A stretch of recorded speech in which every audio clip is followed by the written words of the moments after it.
Pemirsa, aksi perusakan terhadap rumah doa Gereja Kristen Setia Indonesia atau GKSI di kawasan Koto Tangah, Kota Padang, Sumatera Barat viral di media sosial.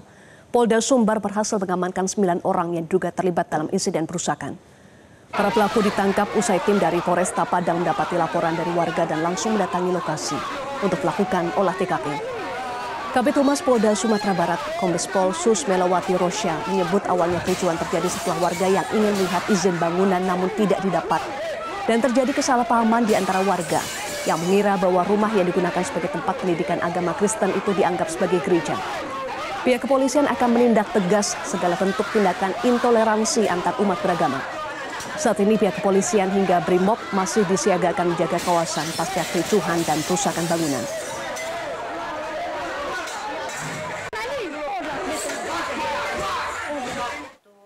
Ditanyakan oleh beberapa warga terjadi keributan di tempat tersebut sehingga memicu adanya suatu perdebatan sengit antara baik warga masyarakat maupun pihak umat Nasrani di tempat kejadian.